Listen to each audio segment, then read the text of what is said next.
Welcome to the first podcast by the Safe Technology Advocates. We are here to discuss our research, and I'm your host, Christopher Smith, along with Eli Hernandez and Ernest Wright to join me in this discussion. Thanks for having me, Chris.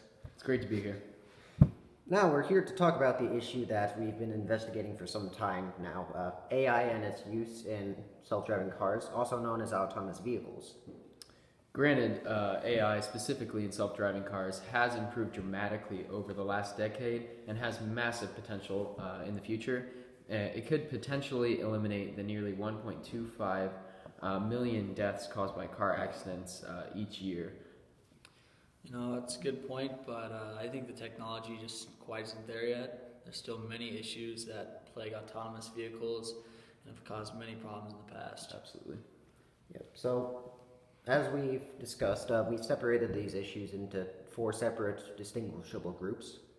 Those being accidents that have been caused by autonomous vehicles, detection issues with autonomous vehicles, the lack of trust with autonomous vehicles, and the legality surrounding autonomous vehicles. In the past, companies have really been too hasty putting these vehicles out that they have neglected to think about the cost that failure really means. Because if you think about it, with the sensitivity in the field of self-driving cars, deaths can happen. People's lives are at stake, and that's something we really have to think about.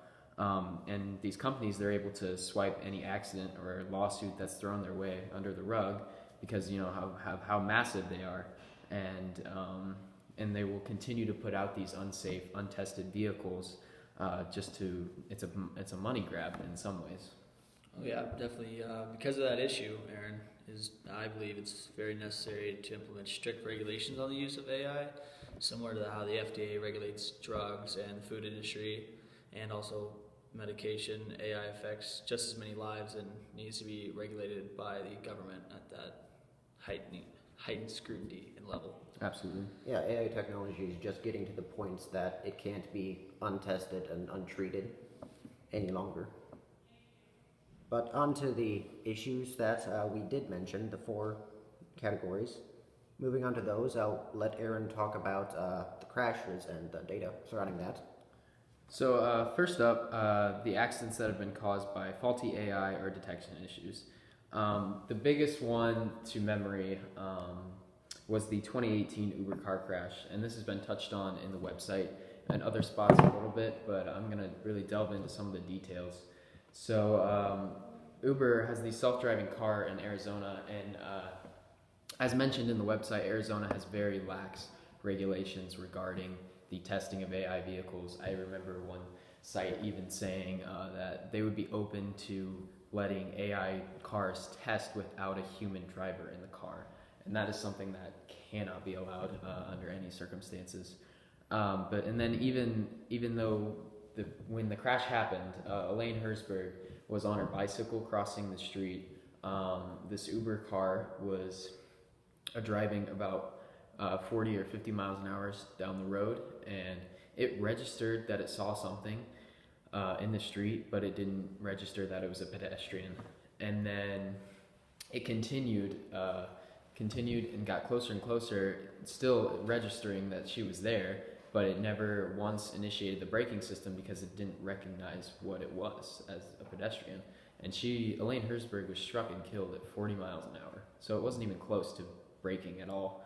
And then there was a person in the car at the time, which was really the most shocking part because it was so easily preventable. But one of the things that came out later, they examined her phone, the person that was supposed to be watching the vehicle, and they found that she was watching Hulu half a second before the crash happened. So Uber not hiring qualified individuals to monitor these AI cars was obviously a major issue, and it caused the death of someone that was completely innocent and did not have. This situation was completely preventable, and that's what I found, and that's what most websites said, that it was completely preventable. And then additionally, on top of that, according to a couple websites, Uber had ignored several warnings from their software engineers about some of the issues, and they continued testing.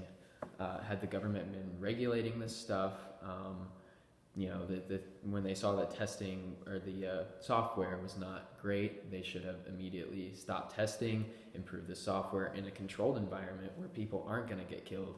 That didn't happen, and a life was lost. So, and then in total, there have been 5 other fatalities caused by detection problems, and this is on the level 2 fatalities. The Uber crash was a level 3. So Chris will talk a little bit more about the level 2 fatalities. For context, level 3 and level 2 refer to the amount of automation that is in a vehicle. Level 3 is where the vehicle has control of the vehicle, where it's able to control acceleration, deceleration, and steering, but it is up to the human to monitor the environment. Level 2 is almost reversed, where the car or the vehicle is able to monitor the environment and detect and react to the environment, such as an autopilot system. Not quite necessarily controlling the car, but it is assisting the driver. Moving on. Yeah, me personally, just thinking another issue is weather. You see a lot of the commercials advertising self-driving cars now, and it's never ever raining or snowing and bad climate conditions. It's always sunny. And so how would the sensors be able to keep up with the 24/7 detection it needs to operate?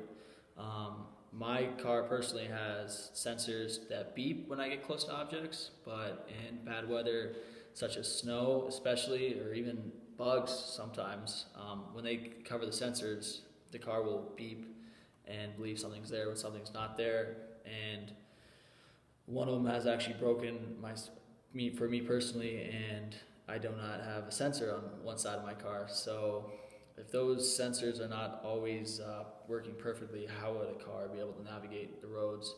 And then also in the event of flooding or mass snowfall, if roads are covered and lines are covered, would the sensors still be able to detect the general guidelines of the road, or would a car simply stop working and the person be stranded, or the vehicle, worst case, drive off the road and crash?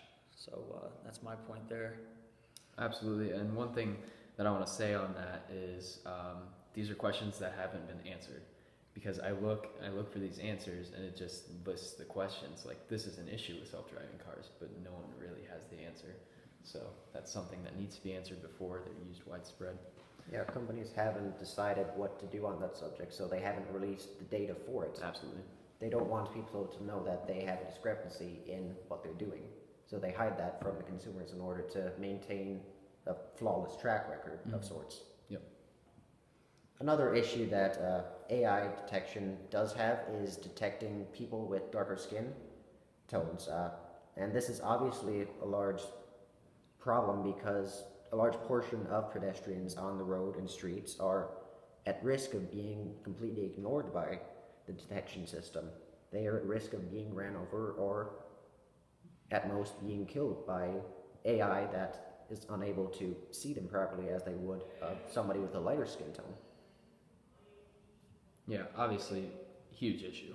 And then a similar issue with the detection applies to kangaroos specifically. Kangaroos and then also animals in general. So in Australia, detection of kangaroos has been an issue. Most systems use the ground as a reference point, but kangaroos are commonly hopping, obviously, meaning the system struggles to tell how close these animals are. And it only impacts Australia, but you got to think, what about animals? I mean, they're having a hard time detecting people with darker skin tones. What about deer? Or even horses? Like we have the Amish around this area. How are they going to detect horses? And especially because a lot of horses are darker colored. So these are all things that need to be answered, and the software is so extensive, and it needs to be very, very specific and constant updates, and it's just something that's a real issue right now. And moving on from that, I think our final issue stems from the fact the detection system does not have the ability to make choices. So take the example of a self-driving car veering to avoid a pedestrian in the middle of the road. The system may have avoided the pedestrian, but it may also have veered into a different obstacle, such as a wall, another vehicle, or even another pedestrian. Current detection systems can only react to one obstruction, which is an issue in a world where a multitude of factors affect how a driver controls the vehicle. So I think that's pretty big. That is a rather large issue. Now, moving on to the next issue that we mentioned is a lack of consumer trust in the technology. When it comes to self-driving cars, most people are not so receptive to the idea of letting another system control the vehicle, of them losing complete control of how they react to the world around them. And according to a recent survey, over 90% of consumers have had some concern with the technology, whether it be that they wouldn't feel safe in a self-driving car, they would want to be in control of the vehicle at all times, or they wouldn't trust it in mixed traffic. They might even have a concern that the vehicle could be hacked, which is a large and real probability in today's modern age. Now, half the participants also shared at least 3 of these concerns. This is indicative of how people feel about the technology right now, and that affects how it's going to be received in the future, whether that be regarding its market shares or otherwise. Yeah, absolutely. And then also, we have these concerns, and how are we supposed to make decisions on if we want to actually purchase this if companies aren't releasing their data that they should be, which is another issue. We really don't have a lot of statistics and data for self-driving cars and the testing, and that's something that's got to improve. The last issue we pinpointed is the legal responsibility of autonomous vehicles. An unanswered question still is who gets the blame for an accident involving a self-driving vehicle, the driver or the company who manufactured the car. Even if a car can perform perfectly according to road laws, it can still make mistakes that have ambiguous consequences. And then once self-driving cars enter the public scene in mass production, manufacturers can expect a good portion of lawsuits they wouldn't normally think of with getting traditional vehicles. And these are questions that have to be answered by the government. They need to think of many different situations and just come up with a solution before self-driving cars are ready for purchase. So, Yeah, having an add-on to traditional road laws regarding self-driving vehicles would be highly beneficial in creating a regulation system. Yeah, that really ties into my final conclusion here. I think for all of us is 3 potential solutions. I believe the first, not diving into this technology as a consumer right away without a lot of research and data and history of it being safe. You're potentially putting yourself and others at harm if you dive right into the technology.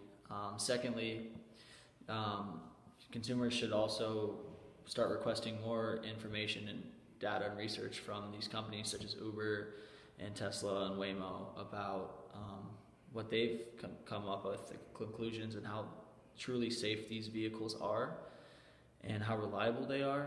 And our third solution is informing the public and asking you to lobby to the government for stricter regulations, to come up with a agency or program similar to the FDA that would regulate the use of AI and these self-driving cars, and to see laws passed and a set ground of rules for these cars on everyone's public roads and safety. Specifically with lobbying politicians, I think the best way to go about it would be lobbying the NHTSA specifically, which is the National Highway Traffic Safety Association. They are responsible for making the laws for most traffic incidents and general highway procedure. So if you go about contacting them, I think you would get the best response. Mm-hmm. And also, we need to get our politicians to write and sponsor bills, tightening up these regulations. The last thing we want is more injuries or deaths, and we honestly do want to see the technology improved. We just want to see it done in a controlled and safe way. I think that about concludes it. This podcast for us. Thank you for joining us this time. We hope to see you next week. Thanks, Chris.